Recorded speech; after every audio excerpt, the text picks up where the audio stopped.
Okay, so now it's time to install the breaker box.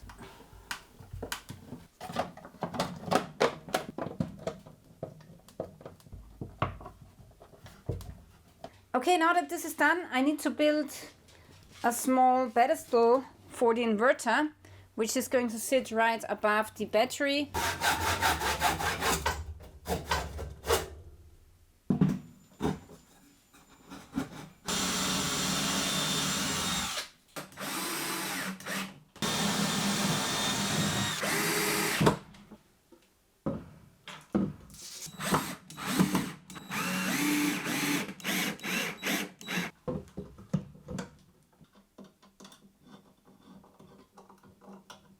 Alright, so now we need to calculate the wire size for the inverter going to the battery switch and from the battery switch to the battery. So now our inverter has a continuous power of 2000 watts and it operates at 24 volts.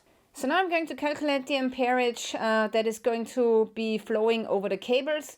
So we have 2000 watts divided by 24 volts, and that's 83.33 periodical amps. So that's what's going to flow over the cables if we are going to use the inverter to a maximum, which most of the time is not going to be the case, but we have to calculate it to the power of the inverter. And our cables need to handle 83 amps.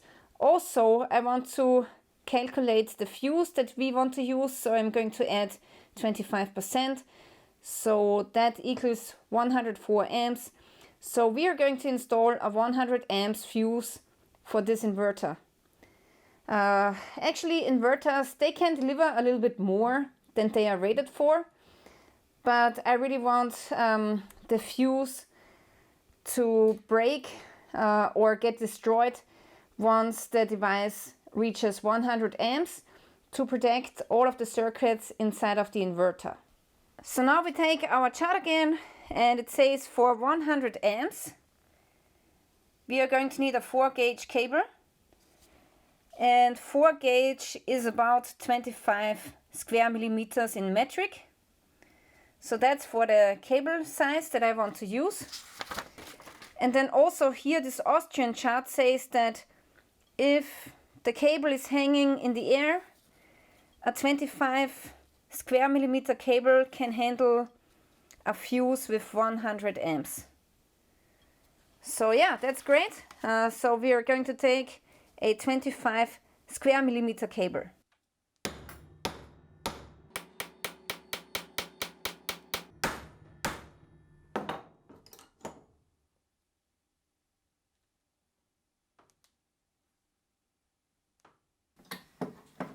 So here's the switch, and here I want to install a fuse holder.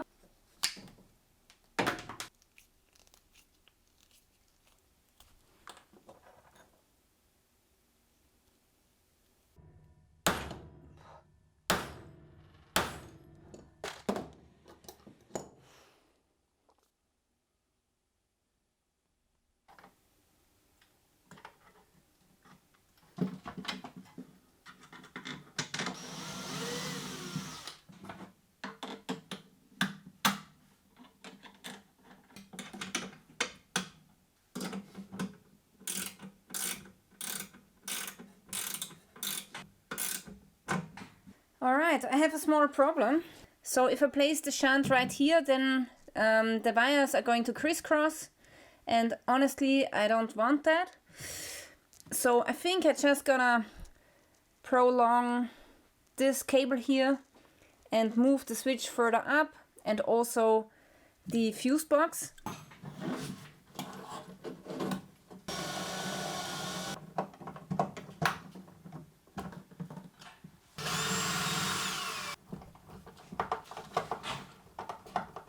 Alright, so this is looking so much better, and now I want to attach the battery cable as well.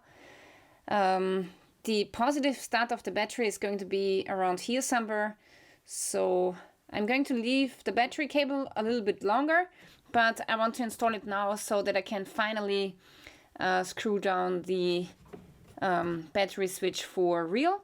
Okay guys, so I've just prepared the battery cable. So here we are going to attach the cable, the lug, to the switch, and then we are going to come down to the battery. And as you can see here, I've attached a bolt-on fuse, and this is just an extra redundancy, so in case there's a malfunction. Now, is this bolt-on fuse necessary for my system? No, definitely not, because the battery is protected by the BMS. But yeah, as I said, I like redundancies, and I want this to trip first before the BMS of the battery kicks in. So now I want to protect all of the contacts, because we want to avoid a short. And this is why we want to wrap it with some insulation tape. Now I'm using a 125 amps fuse, and that's because I want it to be a little bit bigger than the 100 amps fuse that is leading to the inverter. So, and that's because I want to trip this one first before this one goes off, because this is easier to change, and it's sitting in the fuse holder while this is directly bolted on.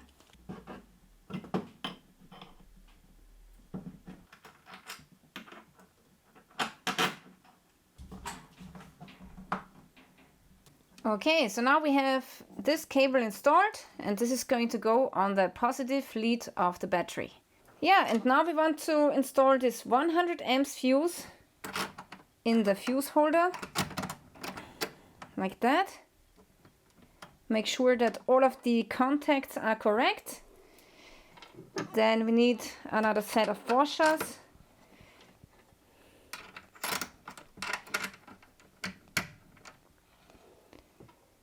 This kind of ring here, which has a split, and the nuts.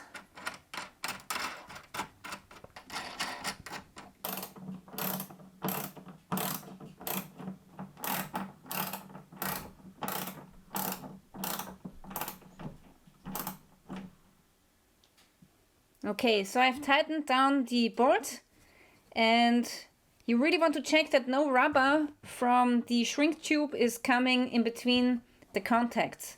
So everything must lay on the washers and the fuse perfectly. And this is the cover for the fuse holder. And now you don't have to worry about shorts.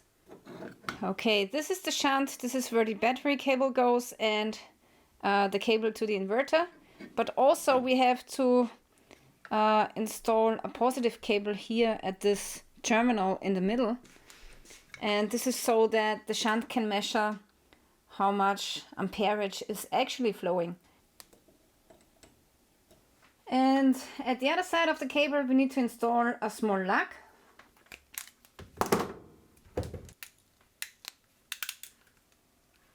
Yeah, that's it for the small cable. Now we can install the shunt.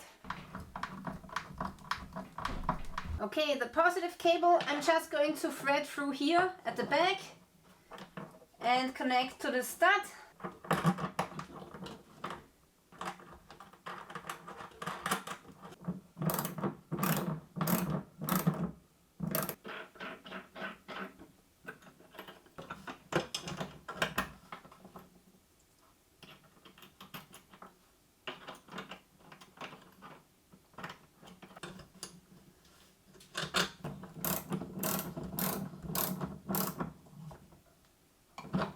Okay guys, so I've lifted in the battery so I can make the connection from the negative pole to here. And also, as you can see, I'm using some foam around and underneath the battery so that it doesn't rattle so much when the cart is moving.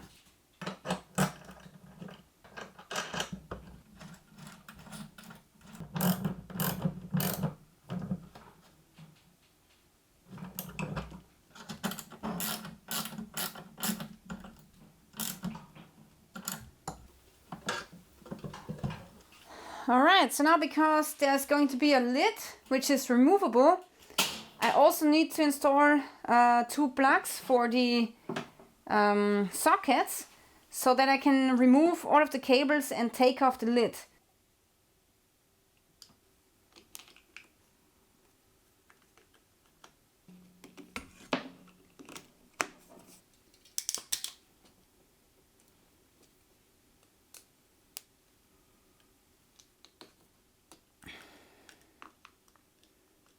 Okay, so now I've completed the plugs for the 230 volt side on this side of the inverter, but also on the other side of the lid I'm going to install a 12 volt system and a buck converter. This one is DC to DC, 24 volts to 12 volts, because I want to give my cousin the opportunity that he also can use a small 12 volt system with 20 amperes maximum. So now you have two options. You can connect your 12 volt system directly to the battery, which is no problem. Or in my case, I'm going to use the load terminal on my solar charge controller. Now let's check out what's the maximum amps that we can connect to the load terminal. Here it says the maximum output current is 20 amps. So yeah, we can connect 20 amps to here, but actually we don't need that because the maximum that this buck converter can handle is 10 amps at the 24 volt side. So now let's check what cables we need for 10 amps.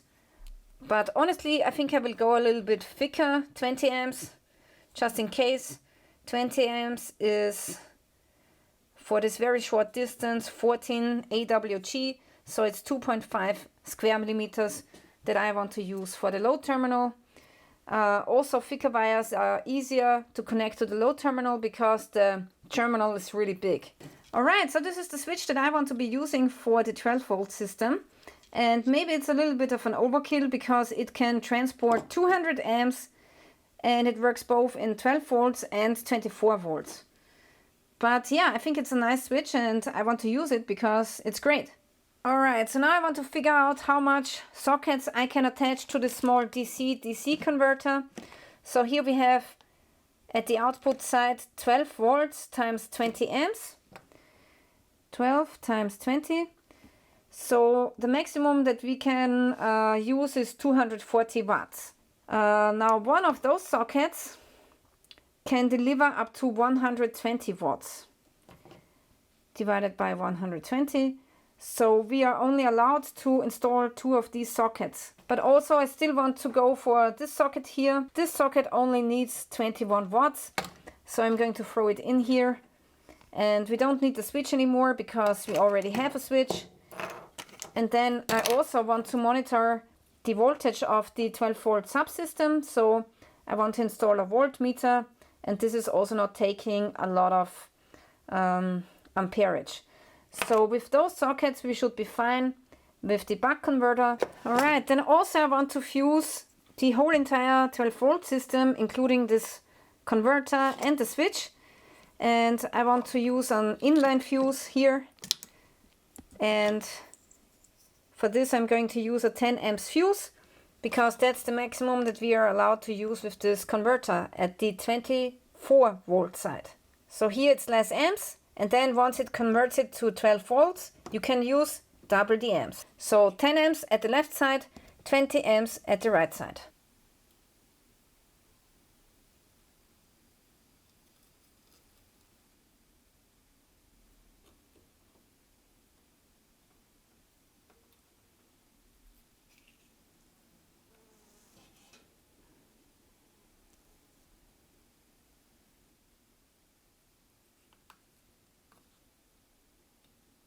Alright, so I've decided to go with an XT90 connector because it's easier to work with, a little bit bigger and nicer to handle, and it works better with the 4 square millimeter cable that I'm using.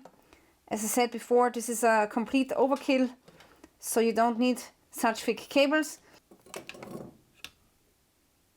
So now we have a really nice solid connection. And now we can disconnect the lid. Awesome.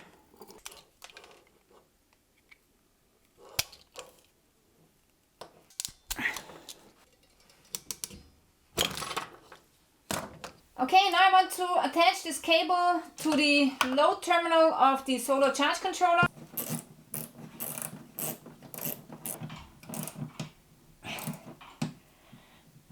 So this small ratchet is really handy when you're working in tight spaces.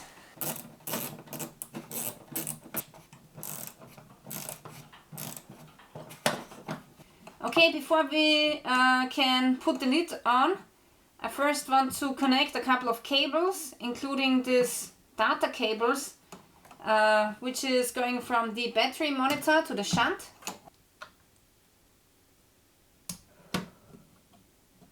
And we also need a temperature sensor for the solar charge controller. Okay, next we need to install a data cable from the MT50 to the solar charge controller. So now I'm connecting the inverter.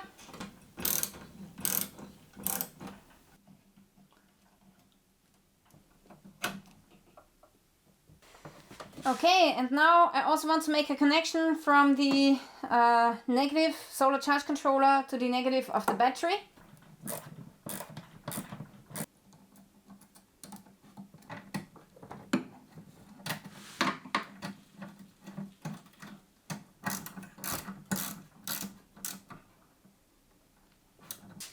Okay, now comes the moment of truth. I hope that I have wired everything correctly.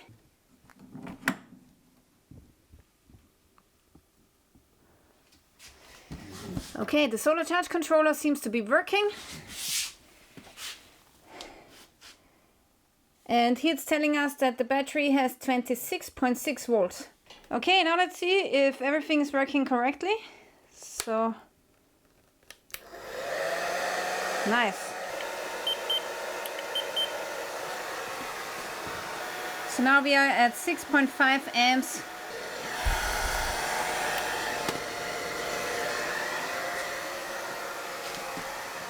$20 amps.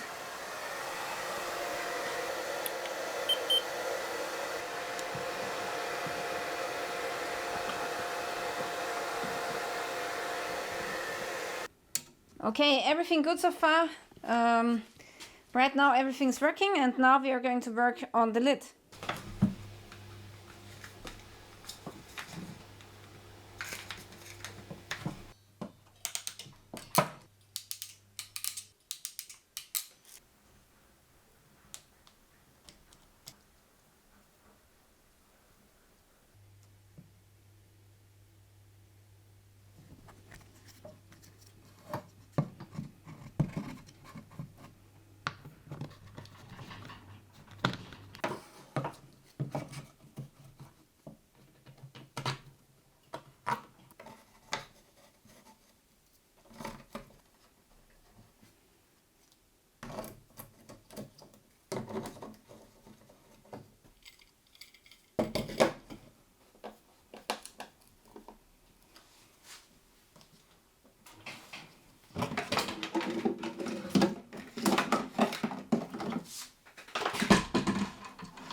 Alright guys, I've just hooked up the 12-volt system, and this is how it goes. So all of the black poles of the 12-volt sockets are connected, here, then it goes to the buck converter, and then directly to the solar charge controller. And the positive ones, they are a little bit more complicated.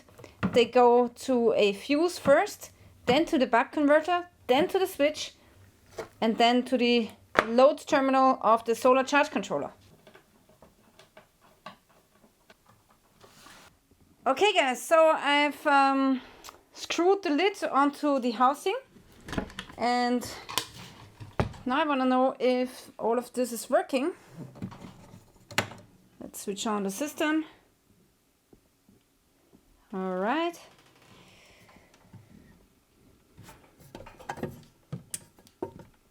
Okay, first I want to test the sockets, and for this I've bought a really cheap socket tester. It tells you if everything is okay with your sockets. Okay, this socket is wired up correctly. We have 230 volts. Now let's test the RCD. Okay, so as you can see, it was clicking. So now the RCD is down. Let's put it back on. Okay, it's working again. Now let's test the next socket. Here it's telling me the same thing. It's wired up correctly. Now let's test the RCD again. All right. I don't know if you can see it, but the RCD lever is down. Okay. Right, so the sockets are working and I've wired them up correctly. So this is something very valuable to have. It's a nice device, doesn't cost a lot. And now let's test the other side here. Let's switch on the 12-volt system. Woo! You can see there's light here on the USB socket. So yeah, that's great. Awesome. Here it's telling me that we need 0.3 amps. That's because the inverter is on.